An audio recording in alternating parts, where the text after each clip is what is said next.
Alright, I believe I'm live again. I am. You are live, okay. Alright, so here we go. Alright, let's do it. Okay. We're finally doing this again, kids. Alright, so I get actually what I would have to do if you're going live there. I'll check the feedback from here. I'll check the feedback from my phone, see what's going on. I mean, obviously I'll mute it, but let me just test it out to make sure that this is exactly what's happening. Yeah, it says you're live right now. Alright. Yep, I see you actually perfectly. Why does it have no sound? Doesn't have any sound? No, that can't be right. No, I'm sure there's an explanation for it, but let's see that. Hello. No, you're good. You're good. Okay, I was like, why the fuck isn't it sound? We are good. We are good. Sorry guys, we're having some technical difficulties today. You guys don't have to live with it. Thanks. Oh man. Okay. So let's just start this back. Part 2. Part 2. If you guys have questions, hit up Sean Ray Joseph because my phone is on. Yeah. Yeah. Leave a comment in the section. Leave a comment in the comment section. I can. And he can see it and then ask the question. So leave a comment in the comment section on my live. He can see my live and then he will ask the question. Kind of like, Barbara Walters type shit. Yeah, it's pretty ingenious. Anyways, but yeah, other than that, it's actually a really beautiful day that we're having. Yeah, it is. It's fantastic. I'm so I glad. can't wait for this shit to almost be over. I'm so glad. Oh, you are. Although we actually got lucky and we didn't get, bombarded with shit this year, so. You are telling me. Oh, man, I'm conducting an interview as we speak. So, well, speaking of weather, what is your favorite time of the year? Summer. Without a doubt. I feel that. Me too. Well, because my birthday's in the summer too, so, Oh. I like that time of year a lot. You're lucky. Mine was in February. Oh, really? My Yeah. mom is, what are you, an Aquarius? Yeah, I am. Oh, boy. What? What do you got against Aquarius people? Hmm? My mother's an Aquarius and she drives me fucking crazy. Amongst other people I know who are also Aquariuses, who shall go nameless, that are probably watching my live right now that are Aquariuses. They're all pains in the asses, so I love them. Aquarius people are the best. We're the best. Y'all look cool, I guess. Oh man, that's beautiful. Anyways, yeah, I'm just making sure that people are aware of what we are doing. Let's see, music more lonely, the local music in Massachusetts, underground music, Southern Music Group, Music Conference, Musicians Network, do that, do all the music groups. Uh-oh. Yeah, I'm going haywire with it. Yeah, make sure y'all check out all my music platforms. Yeah, definitely. Jamal, what's going on? What's up, Jamal? It's pending approval by an admin. Yeah, go fuck yourself, admin. Okay, anyways. Oh, for the group? Yeah, for all the girls I'm cheering it on. Like, pending approval from admin. Those are the ones that they probably won't take it. Right? It's ridiculous. Those damn groups. Alright, so let's see. Who drove you to the music industry? That's the time we already did that. And there we go. That's more like it. Okay. Do you attend any, let's see. Where did you learn to finesse your singing? I was part of a gospel choir at a very young age through the Haggerty School. I also was in the Berkeley Reverend's Gospel Choir. I've been basically, I was jazz trained by Carolyn Ritt and Henrietta Robinson, rest in peace. Both Berkeley teachers. So I have had a lot of jazz training. And basically, it shows in my songs that I was jazz and gospel trained. Okay. Now, Jamal had asked a question. Now, from previous discussion, you said that you were very much heavily influenced by like 70s music, like generally from like 70s to 90s music. Now, who do you think is a better artist? Notorious Big or Tupac? Oh, here we go. Yeah, we're doing that now. This is a hard question to answer.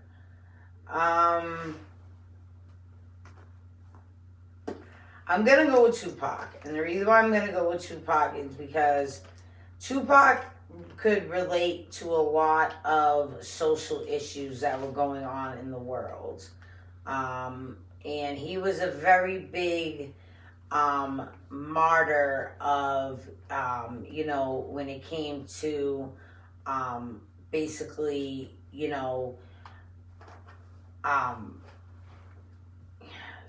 I guess you could say racism, the belly of the beast. His mother was a Black Panther, with all due respect. He knew all about, what it was like, to struggle and be down in the dumps. And he saw, what drugs did to, the neighborhoods and back in the 80s. And he was even a product of it, and it reflects in his songs, and he spoke about it, talked about a lot of things that back then that a lot of people wouldn't really speak on. So to me, it was like, if Tupac was still alive right now, I totally believe that he would be probably doing something, not so much as rapping, but I think like maybe even some type of political. Especially, after all the things that have gone on over the years since he's passed on. I'm sure if Tupac was still alive, he'd have a lot to say about it. And so if I'm going to go with either or, I would say Tupac, because he talks about a lot of real issues. And I mean, Big, don't get me wrong, his flow, everything was tight. But I mean, he did talk a lot about money and bitches. He did talk about real life shit, but Tupac had a different way of approaching it, which made it so much more, such a stronger point, so to speak. Next.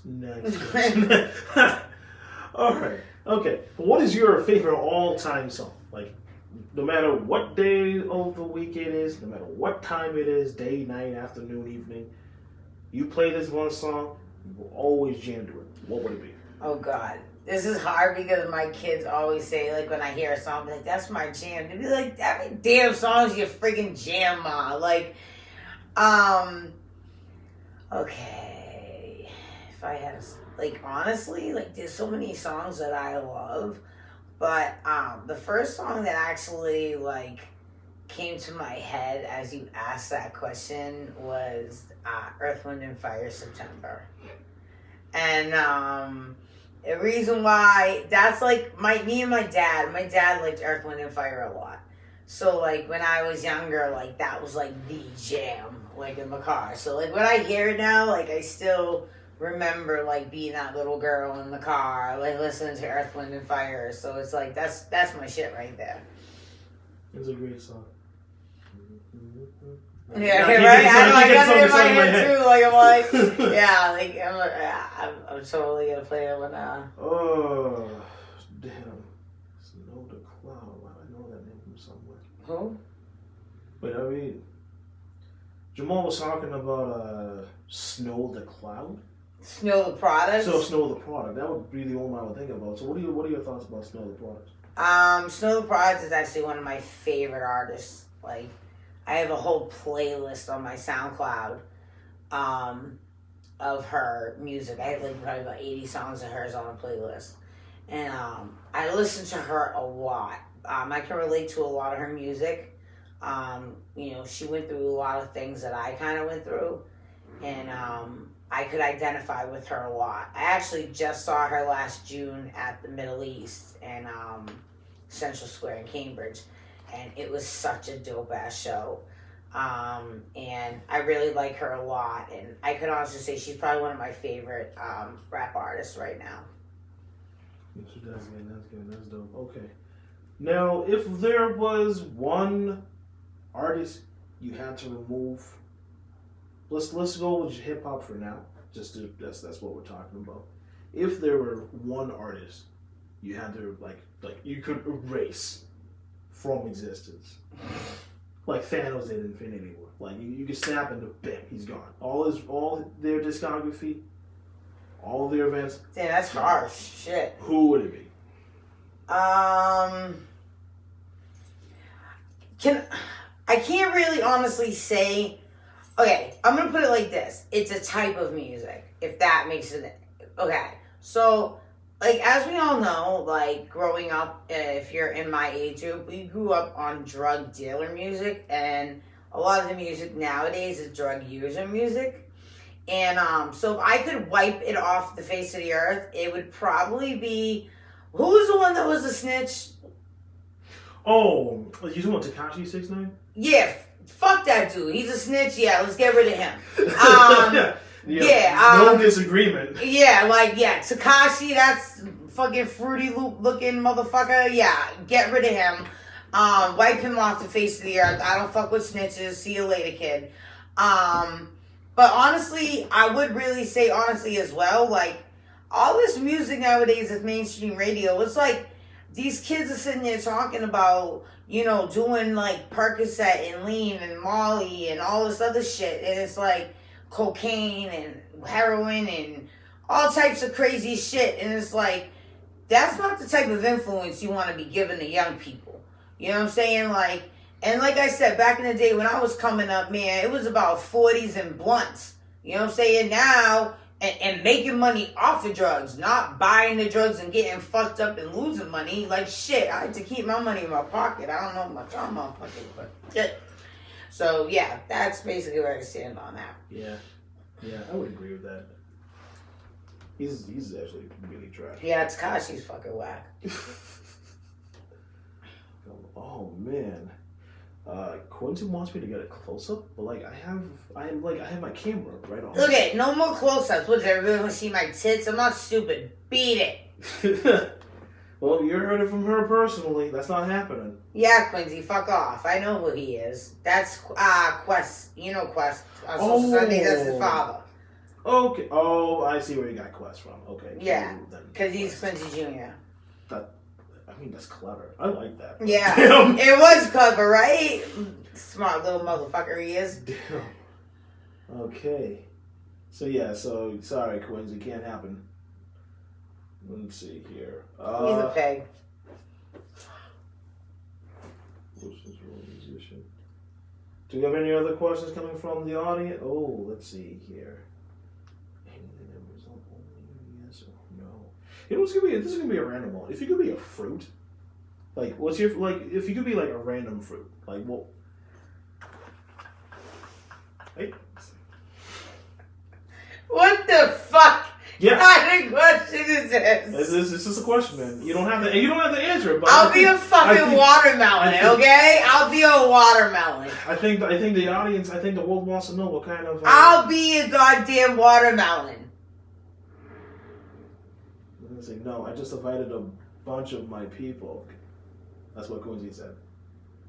What? So they all want to see my tits? Is that the question? Like the close-up is on the camera. You'll be fine. When I upload the video, you'll when I upload the video, I'll be fine. This is just a rough draft of what you're gonna see. We're doing. We're feeding the streets here. Although you're a cook and you don't feed me, so all right. Oh, you getting called out. You better bring that plate on Sunday. You are getting called Me, Heavy, Riz.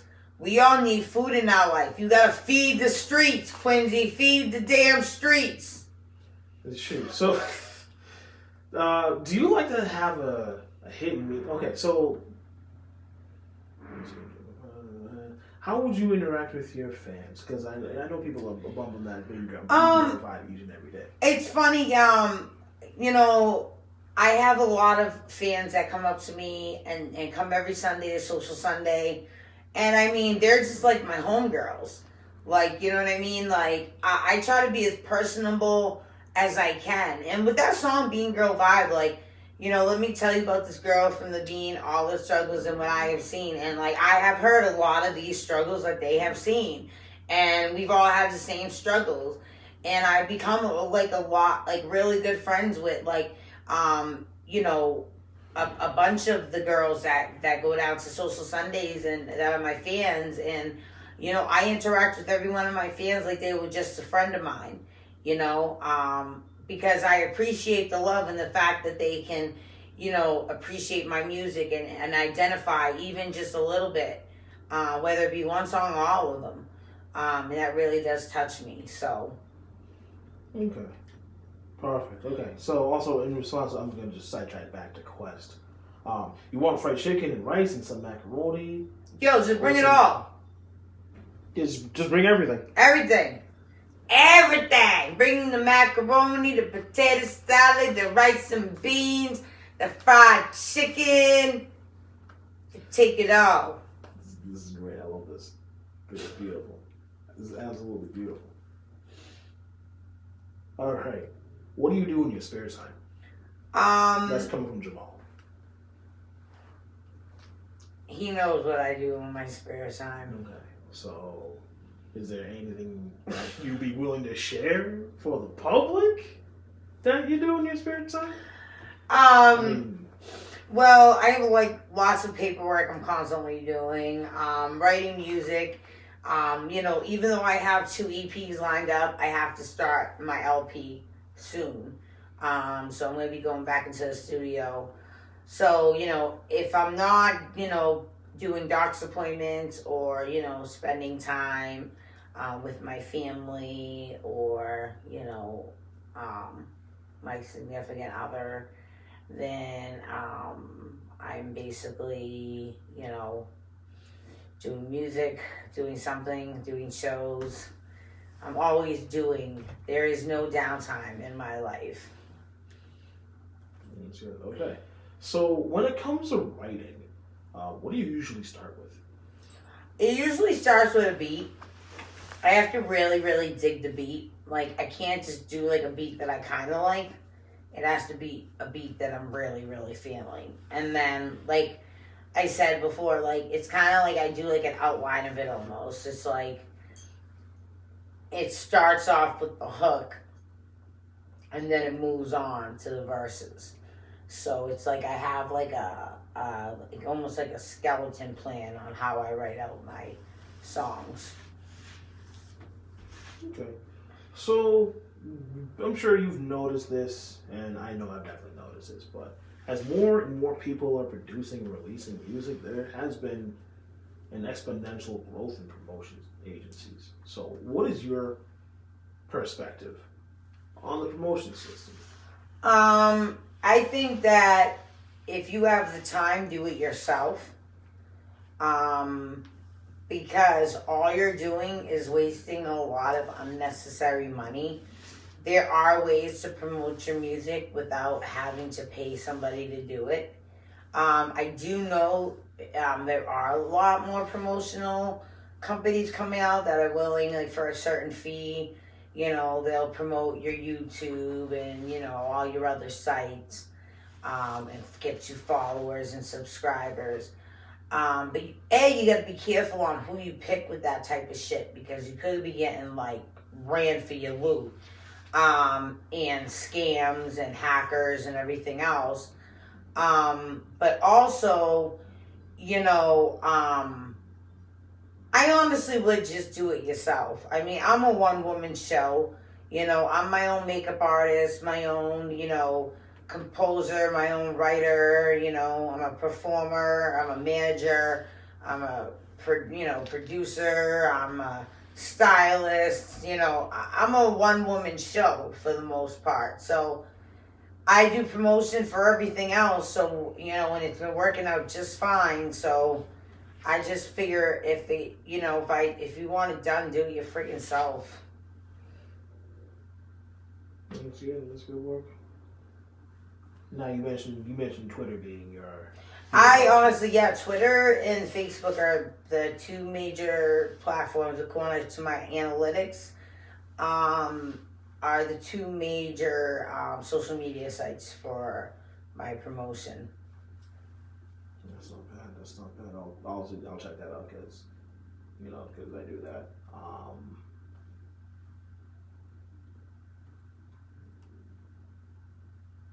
So what art do you most identify? Do you most identify with music? Do you most identify with paintings or? I identify with music. I always have. Because it's a release for me. I do appreciate good art. I do like to decorate. I do like to, I'm interested in all different types of forms of art. Even gardening is an art. And as you can see, I have a nice little rose bush with a bud right there, with a new rose coming in, and I respect art in many different forms, but my main one is my music in general. Okay.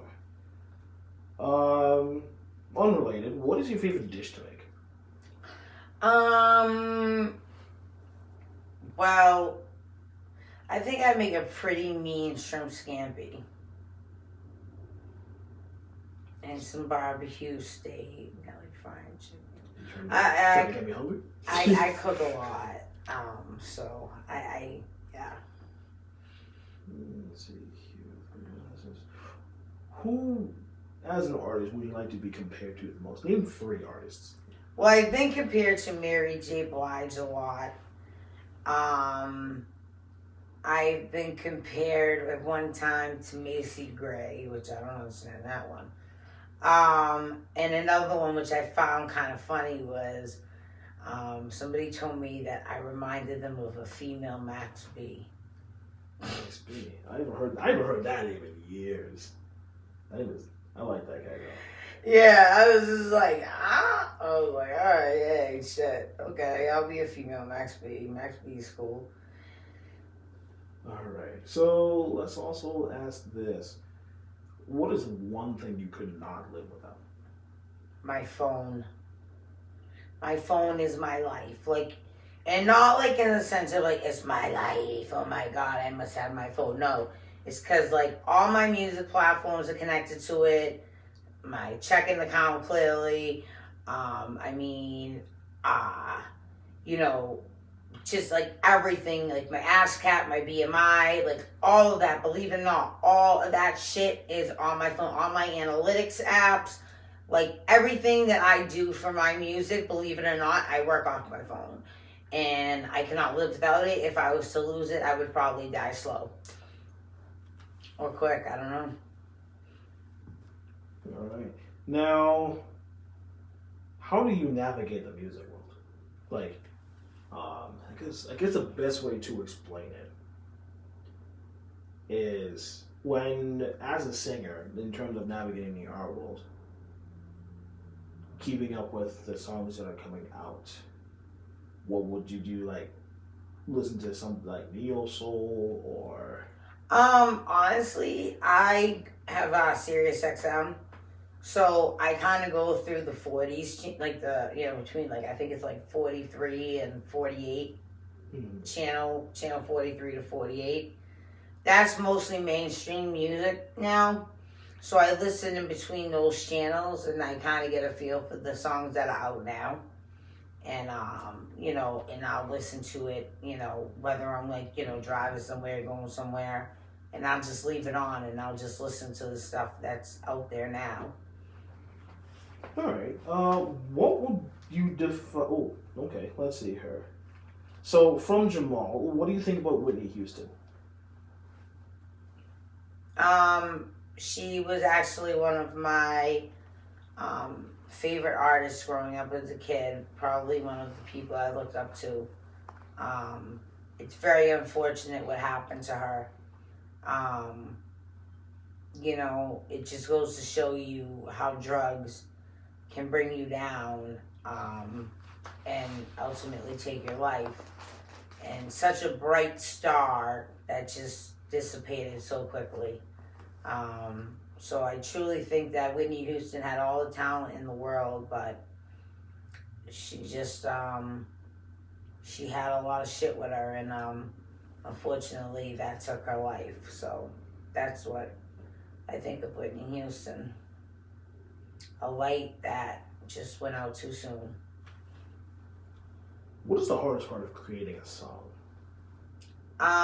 Writer's block, or if you're trying to write a certain song and you just can't get the feel for that feel that you're trying to get for the feel of the song, if that makes sense. Like, for instance, if you want to do like a club banger and like right about now you don't feel like writing a club banger, you want to write something else, but you really need to write the club banger because you need a club banger. So it's like shit like that. It can be hard. Okay. Now, when writing music, do you find yourself writing by yourself or in a group of people? No, I write by myself. You write by yourself. Okay. Now, do you find yourself introverted, extroverted? When I'm writing and I'm in my creative process, I'm an introvert. I don't like to be bothered. Okay, so you find whatever time by yourself completely invaluable. Yeah.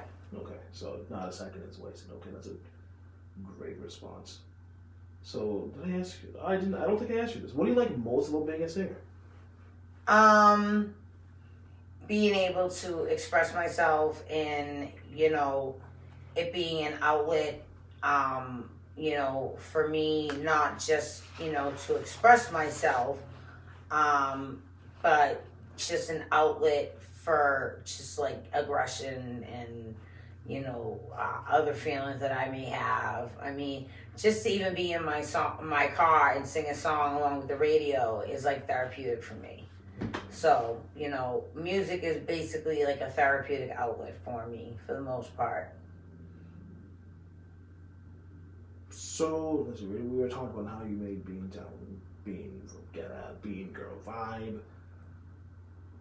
Do you drink when creating, or do you do something, partake in something? I smoke some bud, but do you think that helps improve your creativity, or do you think it hinders it? I don't usually go ham and like, you know, roll a friggin' out to the face, but I mean, never mind. I'm gonna fuck them. All right, let me just actually, I could just hold it up like this. All right. So that I know what the hell's going on, because I think that'd be a little bit easier. Have you ever tried meditation? Yeah, it doesn't work. It does not work for you.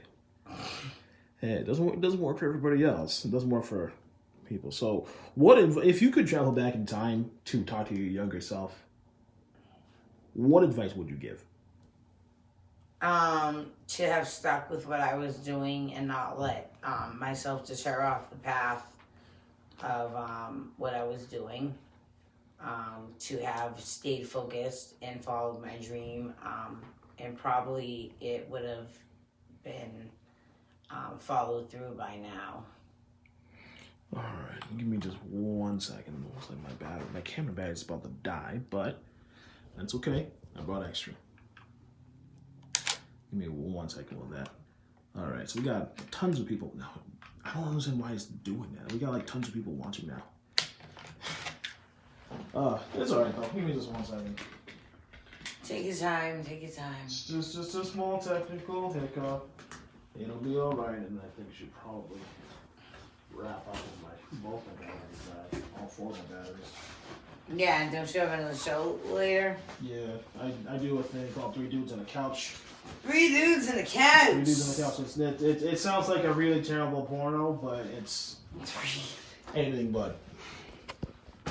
I like to call it a good time, but those are my sunglasses with my extra batteries. I'll just put those here. I know I had them here somewhere. This is what I hate about things. I literally just had them in my. No.